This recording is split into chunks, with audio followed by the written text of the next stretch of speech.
It's a strange feeling to lose something you've worked your entire life for. I'm standing here now, staring at the empty lot where my dream home was supposed to be. The place I had spent years envisioning, planning, and sacrificing for. The place that was supposed to be the culmination of everything I had worked toward. And yet, it's nothing but dust and debris. My heart feels hollow. But more than that, it's filled with something I didn't expect to feel. Rage. I never thought I'd find myself standing here in front of the bulldozer that flattened my life's dream. The place where I thought I would retire, where I could sit on the porch and watch my grandchildren run through the yard. The place that my family would call home for generations. That dream was destroyed. And it was destroyed by people who didn't even care about the history or memories attached to this land. The HOA, led by a woman named Constance, decided that my dream was more of an eyesore than a blessing. She thought she had the right to destroy my property, to take away everything I'd worked so hard for, because, as she put it didn't fit her idea of acceptable. They thought they had won. They thought they could erase my hard work with a few bulldozer tracks and some legal mumbo-jumbo. But they were wrong. They didn't know what they were up against. You see, when you mess with someone's home, when you take away the foundation of their dreams, you're not just tearing down walls. You're building a fire that will consume everything in its path. And you can't stop that fire. You can only try to avoid it. And Constance? Well, she didn't. The destruction happened overnight, but the planning had been happening for years. Every day I watched the HOA gain more control, tightening their grip on every aspect of life in the neighborhood. There were rules for everything. What kind of mailbox you could have, how tall your grass was allowed to grow, what color your house had to be. It was suffocating. They wanted everything to look the same, act the same, and feel the same. But my house, my dream home, that was different. It didn't fit into their perfect little cookie-cutter world. And so, the war began. It started with the threats. Small things at first, complaints about my property, my garden, my mailbox that didn't match the color of everyone else's. Then came the legal letters, the constant reminders that I wasn't compliant. But what they didn't realize was that I was a fighter. You don't spend years in construction and design without learning how to fight for what you believe in. They thought their paperwork and fancy lawyers could scare me off. But they underestimated one thing. I wasn't going to let them win without a fight. It wasn't long before I realized that the HOA was only part of the problem. They were a symptom of something bigger, a culture of control and greed. It wasn't just about my house anymore. It was about standing up to a system that had been systematically destroying everything it touched. And once I made that realization, there was no going back. I'm not the kind of person who sits around and waits for things to happen. I've never been the passive type. So I fought back, and I fought hard. The first thing I did was go straight to the source. I started digging into every record I could find on the HOA's dealings, and what I uncovered made my stomach turn. Financial mismanagement, illegal fee collections, and worse. Kickbacks to contractors for inflated services. They weren't just ruining my life. They were stealing from everyone in the neighborhood. And it wasn't going to stop unless I put an end to it. I gathered every piece of evidence I could get my hands on. Photographs, financial documents, legal records. I even had a few former residents who were willing to testify about the abuses they had suffered at the hands of the HOA. The more I found, the more enraged I became. This wasn't just about my property anymore. This was about a whole community being taken advantage of. And I wasn't going to let that happen. But the moment that really turned the tide came when I realized how deeply entrenched the HOA was in the local government. They had connections everywhere, from city officials to contractors, to even some of the people who were supposed to be watching over them. They had been operating with impunity for years, using their power to bully homeowners and line their pockets at the expense of everyone else. But no more. I was going to tear down everything they had built, brick by brick, and expose them for the frauds they were. And so, I started working. Behind the scenes, I made sure the right people knew about the corruption running through the HOA.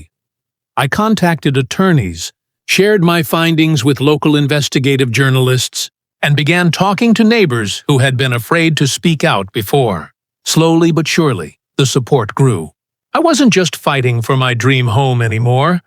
I was fighting for everyone who had been oppressed by the HOA's iron grip. The more people I spoke to, the more determined I became. I wasn't just going to fight this battle, I was going to win it. I spent the next few weeks preparing my case, gathering the right legal team, and organizing a public campaign. I knew that I needed to go beyond just a courtroom battle. I needed the community behind me. I needed people to see the truth about Constance and her cronies. And that's when I decided to do something bold, something that would turn the tables completely. The day of the next HOA meeting, I showed up with everything. Not just the legal documents, not just the proof of their fraud, but a plan that would leave them no way out. I had already been in touch with the media, local news outlets, social media, you name it. I wasn't going to let this be a quiet, legal battle. I was going to make sure the entire community knew exactly who they were dealing with. Constance and the rest of the board, they were going to be exposed, and they weren't going to like what was coming. I walked into the meeting with my head held high, the weight of everything I had uncovered behind me. The HOA board was sitting at the front of the room, looking smug as ever. Constance sat there with her usual air of superiority, like she owned the place. But I was different now. I wasn't the man they could push around. I had the truth on my side, and I wasn't going to back down. I stood at the front of the room, waiting for the right moment. Constance tried to start the meeting as usual, but I cut her off.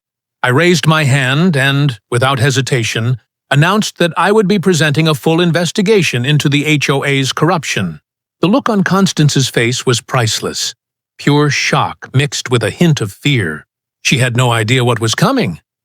"I have here," I said, "evidence that will expose the truth behind this HOA's fraudulent practices.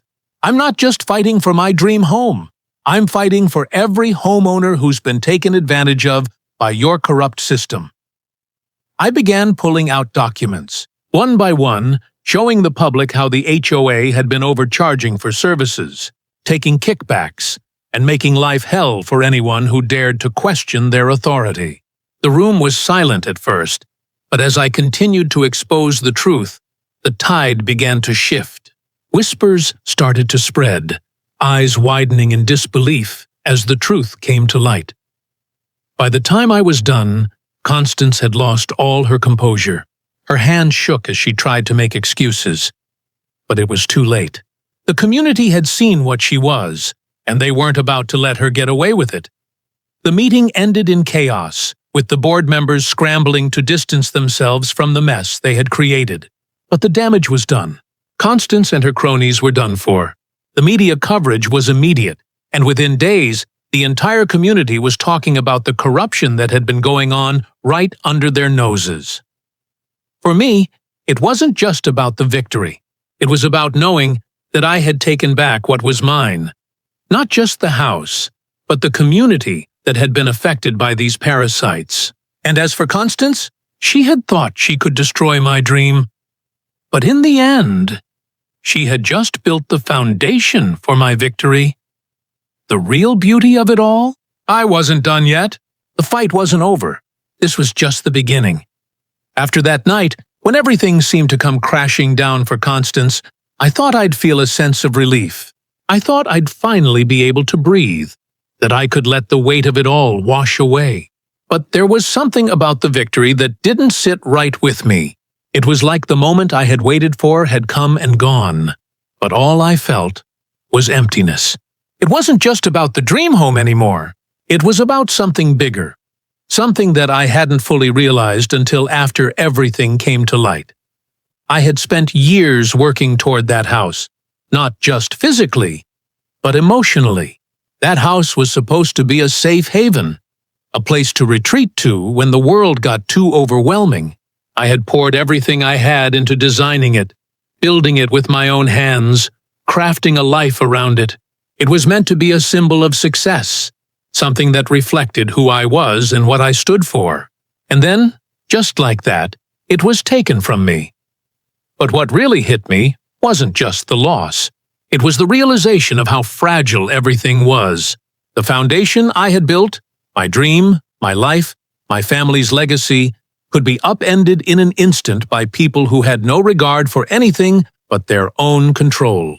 And Constance, her whole persona, it was a reflection of that. A woman who thrived on power, who ruled her little kingdom with a clipboard in hand, using petty rules to break down people's lives. She didn't care about the people around her. She only cared about the control. The more I thought about it, the more disgusted I became by her and the board members who enabled her. They didn't care about my family's history or the love I had put into my house. They only cared about enforcing their vision, even if that meant destroying everything else. But something changed after I uncovered the financial fraud. After the dust had settled and the community had seen the truth, I realized that Constance wasn't the only problem. The whole system was broken. It wasn't just about one woman who thought she had power over people's lives. It was about an entire organization that had corrupted everything around it. And if I was going to fix things, I had to go deeper than just confronting Constance. I had to take down the whole HOA, dismantle the system that had allowed this to happen in the first place. I had the media on my side now. The news stories had spread like wildfire, with local stations picking up the coverage. But there was more to be done. I couldn't stop with the public shaming. I had to make sure that the HOA was completely dismantled. I had to make sure Constance and the others were held accountable for the damage they had caused. Not just to me, but to everyone in the community who had been taken advantage of. It was time to go on the offensive. I knew that Constance and her allies weren't going to go down quietly. People like her never do. She'd be making phone calls, trying to twist the narrative, attempting to buy off anyone she could. I had already seen her play dirty, and I was sure she wasn't finished yet. But what she didn't realize was that I had become someone else through all this. I had become a man who wasn't afraid to lose anymore. When you've already lost everything, when the thing that mattered most has been ripped away from you, you realize that there's nothing left to fear. And Constance? She didn't know that. She didn't realize that the real fight hadn't even begun. I spent the next few days gathering more evidence, building my case piece by piece. I contacted more homeowners, asking them to come forward with their stories, their experiences with the HOA.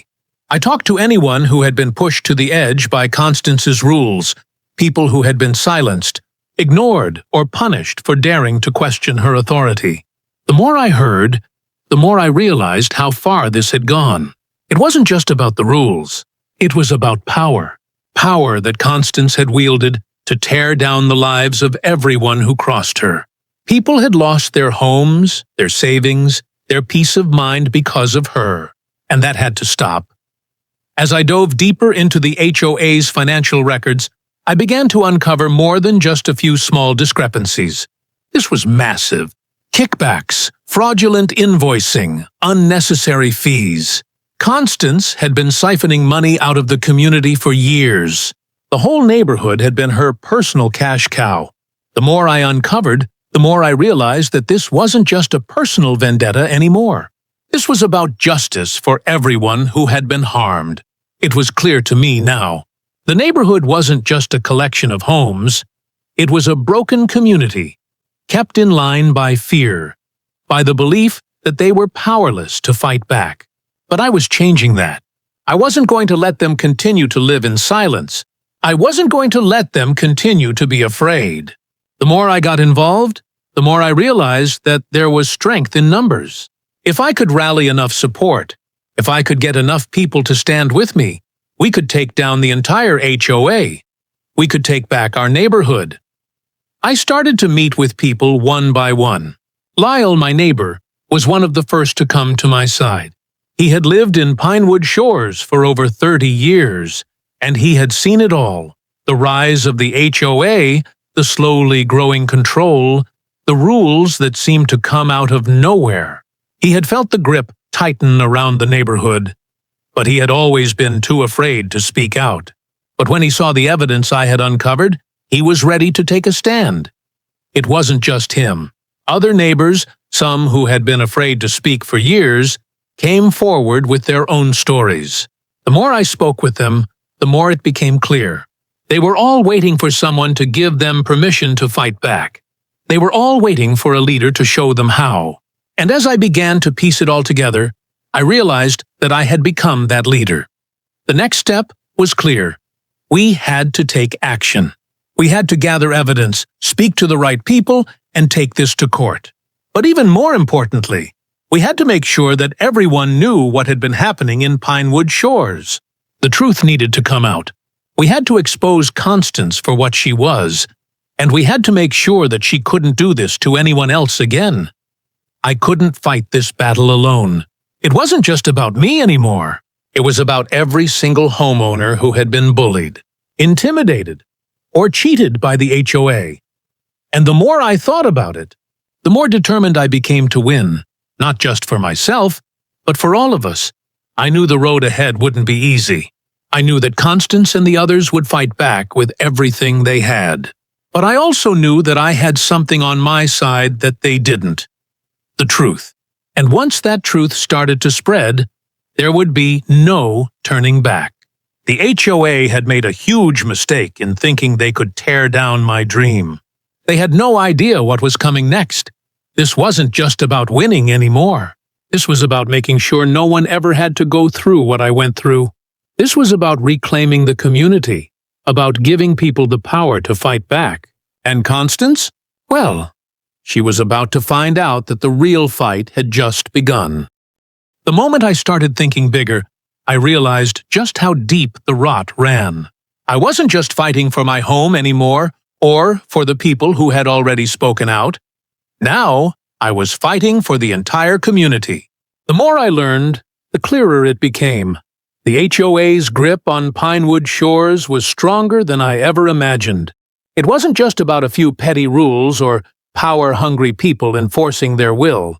It was about years of manipulation, a systematic effort to drain the life out of the neighborhood and profit off the backs of homeowners who had been too afraid, too beaten down, or too uninformed to resist. I'd always known that Constance wasn't just some overzealous homeowner association president. No, she was something worse. She was a puppet master, and the other board members were her puppets. The HOA wasn't just a collection of guidelines for aesthetics and property upkeep. It was an extortion racket disguised as a neighborhood improvement initiative. And it wasn't just about power. It was about money. Money they were siphoning from the homeowners, and money they were lining their own pockets with. One of the first things I did after the meeting was start talking to more homeowners. The stories were consistent, the faces and names different, but the patterns were all the same. People who had dared to question the HOA's demands were slapped with fines, threats of liens, and worse, social ostracization. The fear was palpable, a constant undercurrent in the community. Most people just paid the fines, fixed their lawns, and conformed to the impossible standards laid out by Constance and her crew. The ones who didn't, well, they were punished. In one case, a couple had to sell their home after the HOA had hounded them for a year over a minor infraction that was never clearly defined. It dawned on me that I wasn't just dealing with a corrupt HOA. I was dealing with a system that had been deliberately set up to control people, to keep them in line. It was a well-oiled machine that, if allowed to continue, would drive out anyone who didn't conform to its idea of order and perfection. And the worst part? Most people had no idea how deep it went.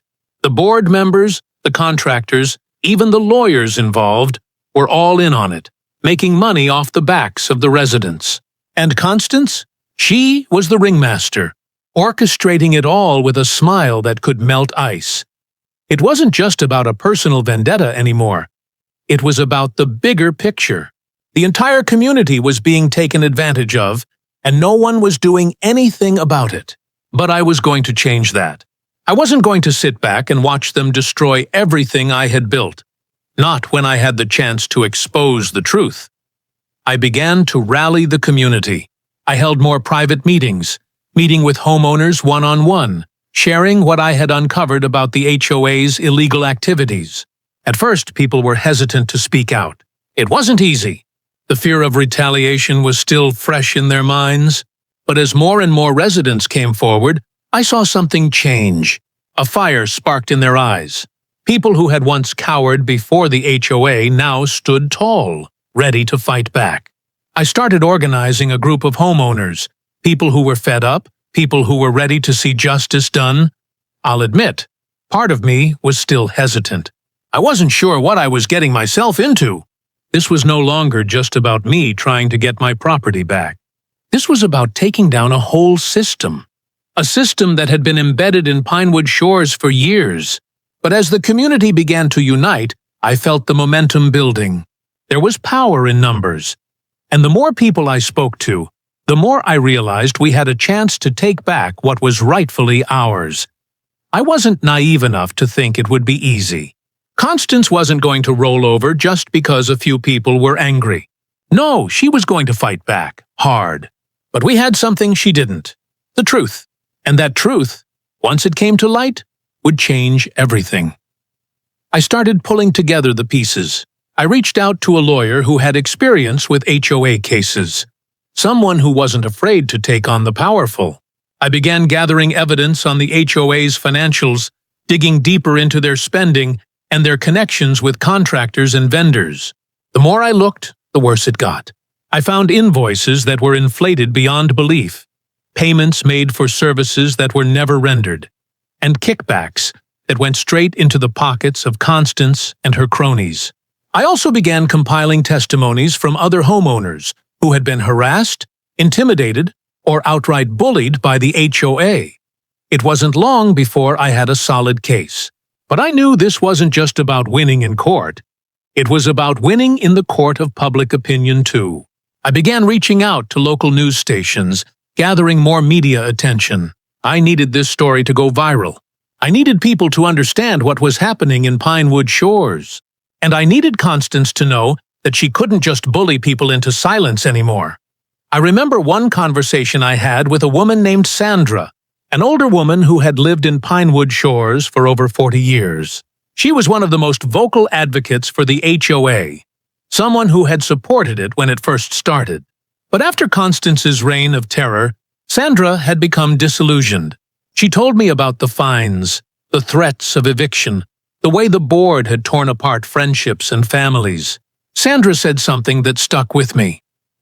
The HOA was supposed to bring the neighborhood together, but it's done the exact opposite. It's divided us, torn us apart. And she was right. The HOA, under Constance's leadership, had created a wedge between neighbors. People were afraid to speak to each other because they feared being reported for violations, even if they had no idea what those violations were. People had stopped trusting each other because the HOA had turned them into enemies, all in the name of control. That realization hit me hard. The HOA wasn't just a bully. It had become a poison, slowly spreading through the community, turning people against each other. The worst part was that most people didn't even realize it was happening. The board had done such a good job of hiding behind its rules, behind its legalese, that the community had no idea how corrupt it had truly become. I knew that if I was going to take down Constance and the HOA, I had to do it in a way that would expose everything. I couldn't just go after Constance. She was just a cog in the machine. I had to take down the entire system. I had to make sure everyone saw the truth. And so, the plan began to take shape. I was going to expose the HOA's corruption in a way that would leave no doubt in anyone's mind that they had been operating outside the law for years. I was going to bring them down, and I wasn't going to stop until they were held accountable for every single thing they had done. But I wasn't alone in this fight. The community was with me now. We were going to expose Constance for what she truly was: a thief, a liar, and a manipulator. And when the dust settled, we were going to take back Pinewood Shores. We weren't going to let her or anyone else destroy our homes, our lives, or our neighborhood ever again. The more I uncovered, the clearer it became. This wasn't just a neighborhood battle. This was a war against corruption, a war against fear, and a war for justice. But there was one thing I knew for certain. I wasn't going to fight this battle alone anymore. This had become something much bigger than just me fighting for my dream home. It was a community-wide effort, and together, we were ready to tear down the walls Constance had built around our lives. But before I could execute the final plan, I needed to do one last thing, one final push to ensure that nothing could stop us. I reached out to the local journalists who had already been covering the story. This was the moment I'd been waiting for. The truth was finally going to come out to the public at large. I knew the local press would be my biggest ally, and this was going to be a spectacle. But it wasn't just about sensationalism. It was about ensuring that Constance and the board were exposed for what they had done. I wasn't going to let this be swept under the rug. I wasn't going to let her destroy my dream or my community any longer.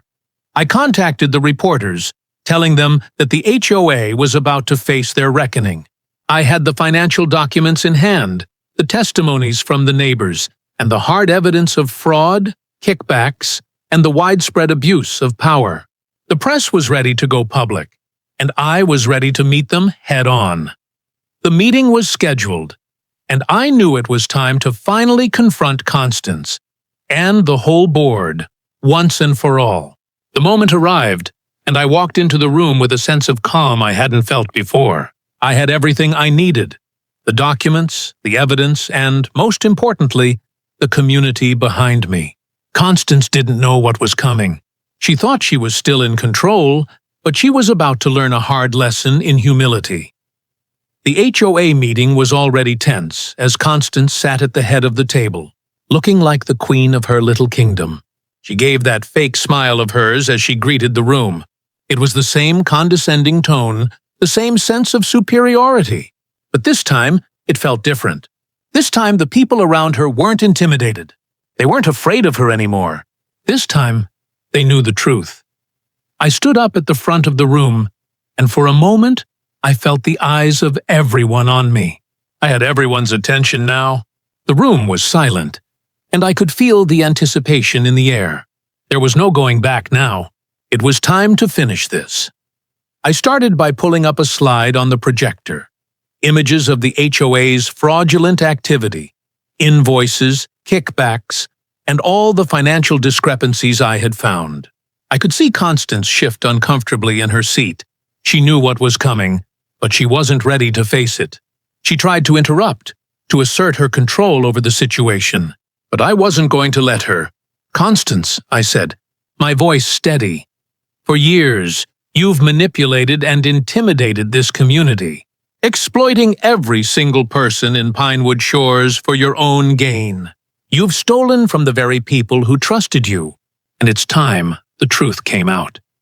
I could feel the tension in the room as the slides continued to play, showing the financial reports, the inflated invoices, and the documents that proved everything. The crowd began to murmur. They were finally seeing the full scope of the corruption, and the realization was sinking in that they had been living under a tyrannical regime. But the biggest revelation came when I brought up the illegal demolitions, the ones that Constance and the board had authorized without permits or proper oversight. "Do you really think," I asked, looking directly at Constance, "that you can destroy people's homes without facing consequences? You've turned this neighborhood into a playground for your greed, but it's over now." The room was silent, and for a moment, Constance's bravado cracked. Her face turned pale. Her smile faltered. But she wasn't going down without a fight. "You're lying!" she spat, trying to regain control. "You have no right to—" But before she could finish, I hit them with the final blow. The deed restriction from 1959, the one that prohibited the demolition of any pre-existing structures on this land without approval from the county board. The room gasped as I explained that her actions had not only been illegal, but they had also violated the original covenant of the land. The entire neighborhood could have been at risk of losing its title, a potential legal nightmare for everyone who lived here. "Your corruption," I said, "has affected not just me, but everyone in Pinewood Shores. But it doesn't have to end this way. We can make it right."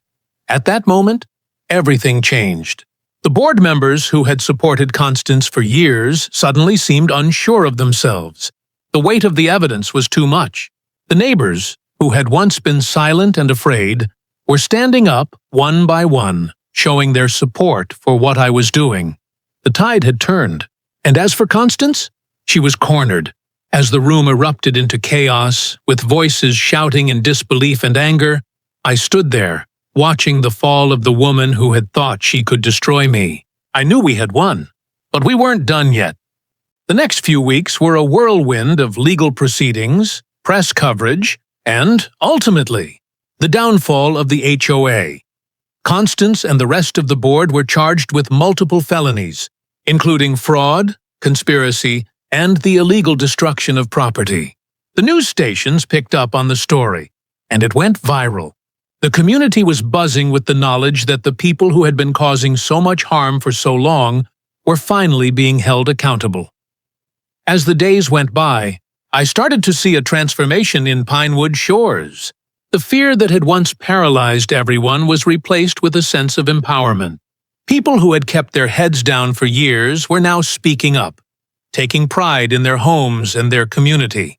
The atmosphere had changed entirely. What had once been a neighborhood ruled by fear and manipulation was now a place where people felt they could finally breathe again. But even with all the legal victories, the true reward came when the HOA was finally dissolved. The county took over the responsibilities of enforcing community guidelines, but there was a new sense of fairness, a sense of transparency that had been missing for so long. People had a voice again. There were no more arbitrary fines, no more power-hungry rulers, and no more fake rules designed to control everyone's lives. The community was finally free. And then came the part I had been waiting for. The moment I could finally rebuild my dream. With the HOA dissolved, I was able to secure the permits I needed to rebuild the home that had been destroyed. The land, which had once been a battleground, was now the foundation for my new beginning. The process of rebuilding was slow, but it was beautiful.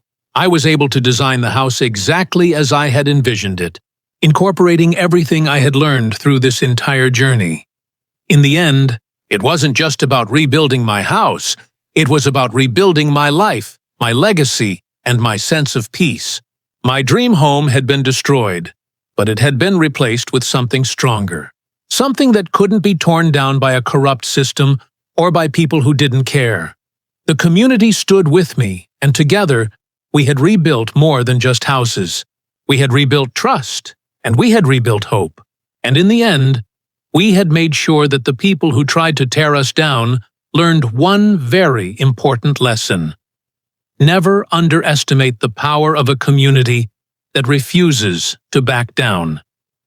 And as I stood there, looking at the foundation of my new home, the one that would carry my family's name for generations, I knew one thing for certain.